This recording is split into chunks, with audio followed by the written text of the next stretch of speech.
Oi, eu sou a Carolina Veludo e eu vou falar um pouquinho sobre a sociologia da alimentação.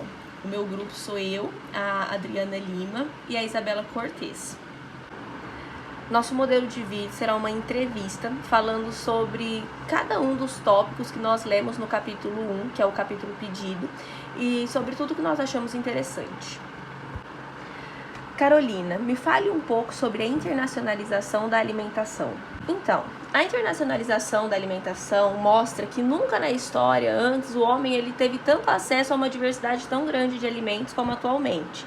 As empresas agroalimentares, elas distribuem alimentos pelo mundo todo, né? E atualmente o alimento ele está desconectado do seu enraizamento geográfico e das dificuldades climáticas que antes eram tradicionalmente associadas. Com toda essa globalização, alimentos que algumas décadas atrás eram desconhecidos ou que eram raramente encontrados, hoje em dia você vê facilmente, né, em cardápios pelo mundo todo, e você tem uma facilidade enorme de achar esses alimentos. Com o passar do tempo, os alimentos foram se padronizando, né? E com isso surgiram novas regras de higiene e as políticas de qualidade, que garantem que os alimentos mantenham a estabilidade das suas características sensoriais e microbiológicas ao longo da vida. A gente tem como exemplo o McDonald's na França, que apesar de ser visto como uma comida ruim por ser industrializada, leva inúmeros franceses a consumi-los. Né? E assim, mesmo que exista essa homogeneização gerada pela industrialização crescente, ainda cada país prevalece os seus regionalismos, né? São mantidos os seus regionalismos. Como assim? Por exemplo, o McDonald's é uma franquia mundial, uma rede mundial que tem padrões internacionais, semelhantes e bem definidos. Porém, né, quando a gente fala, por exemplo, do McDonald's da França, ele tem os seus padrões, mas tem as características francesas para atender o público francês, assim como o McDonald's no Japão, o McDonald's no Brasil e no mundo todo.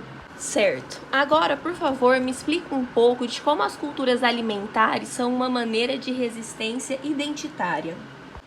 Então, a comida, né, ela é como uma luta pela manutenção da identidade do país. Quando você vê um país, como por exemplo na Europa, né, que sofreu várias mudanças, né, e aí eles começam a impor diversas obrigações agrícolas e consequentemente começam a atacar os fast foods, a gente vê isso como uma tentativa de manter a identidade cultural do velho continente, já que a comida é um ponto muito característico histórico. Com o passar do tempo, surgiram movimentos como a Nouvelle Cuisine que defendem a cultura alimentar regional.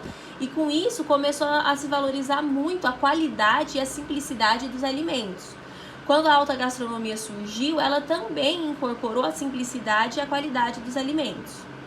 Me fala um pouco, por favor, sobre esse debate da gastronomia francesa, do tradicional, com a mestiçagem, né, com o exotismo, enfim. Então, foi o seguinte, esse debate, né? Após a crise da vaca louca, foi iniciado um debate entre a gastronomia francesa tradicional e a cozinha internacional aberta à mestiçagem. E essa mestiçagem, alguns denominaram o haute cuisine, e algumas pessoas defendiam a gastronomia francesa tradicional, e outras lembram que essa mesma gastronomia, ela foi criada a partir de influências. E que assim, essa gastronomia, eles não deixaram de fazer empréstimos de produtos ou técnicas. E que não foi por isso que eles perderam a sua identidade, né? Foi o gosto dos grandes chefes em comidas exóticas e a mestiçagem que os levaram ao regional. Depois de um começo meio turbulento, a nova cozinha francesa ela começou a aceitar como fonte de inspiração as tradições eruditas e as cozinhas regionais. Os grandes chefes franceses foram convidados para percorrer o mundo para promover a nova cozinha francesa.